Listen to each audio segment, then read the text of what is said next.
In this tutorial, I'm going to show you how to make bedroom indie pop music. And to do that, I remade a very popular song that fits that vibe and genre called Lunch by Billie Eilish. And I'll break down my remake of the song's elements, the sounds of those elements, the mixing, the structure and arrangement, all that jazz. So hopefully by the end of this tutorial, you can make a song in a similar bedroom indie pop style to this one. Set the tempo around 125 BPM. Start off by making some guitar chords.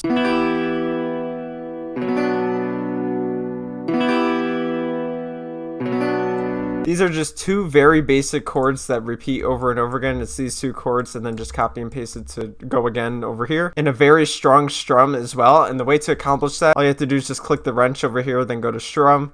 And then I use these exact settings over here. The time is increased a lot to give it that very strumming feel.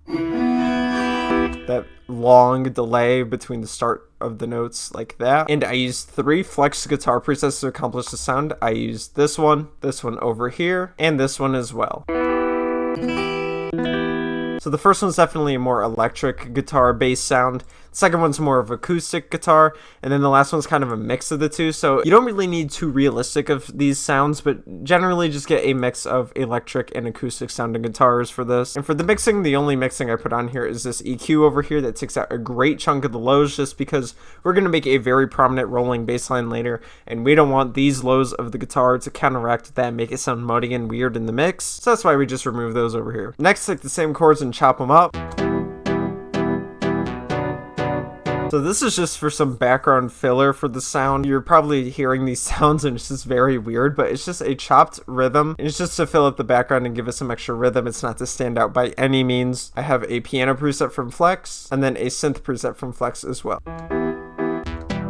So just chop up the chords from earlier into a very simple pattern like this with some background filler sounds, maybe like a piano like this to give it some body, and then some synth like this to kind of elevate the texture of the sound. But keep it very quiet compared to the other sounds as you see here, and just keep it in the background just to keep the rhythm rolling and fill up the mix a tiny bit in the background. And the only mixing that I have on here is the same EQ for the exact same reasons. Next, take the chords and make an ARP out of them, and you can make this ARP by going up to the wrench up here and just clicking arpeggiate on the full chords, and when you play around with the time, you can get something along the lines of this.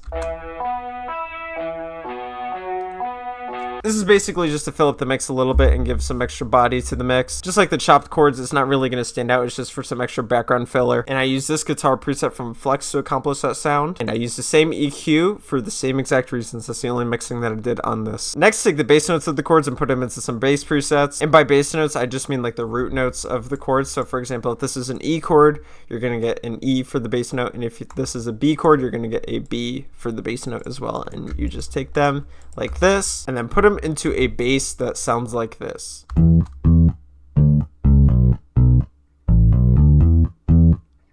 So this might seem like an intimidating rhythm at first, but if you look, it's just the normal bass notes like this, and then just with some notes in between it to lead down from the E to the B, and then do a little funky thing up here to lead down and then back up to the E.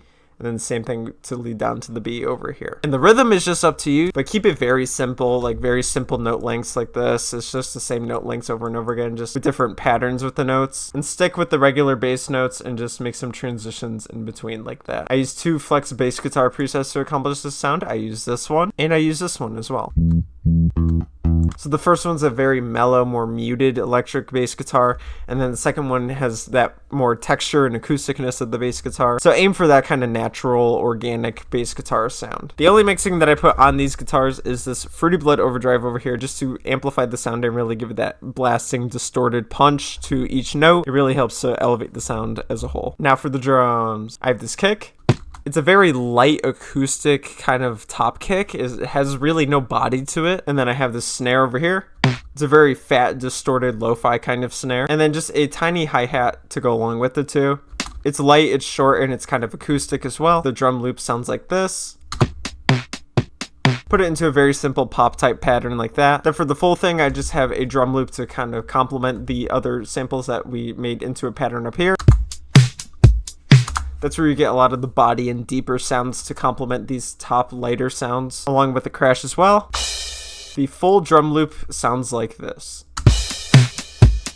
So it kind of borders on the line of acoustic and electronic. It really gives it that indie sound that you get in the bedroom pop genre. The only mixing that I put on every single one of the drums is a Fruity Blood overdrive. Same reasons as before. It really gives it an amplification and intensity to each of the sounds as they hit. And it really makes it stand out in the mix as well. Now for some extra effects, I have this guitar loop in the background.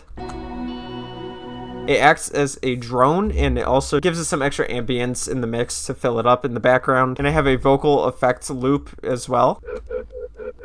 Same reason, it's just some extra effects that fills up the background and leaves it less stale and boring. Now for the structure and arrangement of this track. So I kind of broke this track up into two parts, an intro or verse over here, and then I have the chorus over here. For the intro, you can start off just with the drums that we made, not with the drum loop or crash or anything like that, with the vocal effects as well, kind of just leading up to everything instrumentally. And then for the verse, you can add the bass over here, kind of layering things just slowly but surely. And then leading up to the chorus over here, this is where you add everything all together. You have the guitar chords, the chopped background chords, the ARP, the bass, the extra background guitar, the full drum loop, including the loop and the pattern that we made over here, the vocal effects, and the crash to lead up to the beginning of the chorus as well. And for the guitar, if you see what I did here, I took the strum feature of it that I made and I put it to start before the actual chorus starts, so that it kind of leads up to and introduces the rest of the chorus.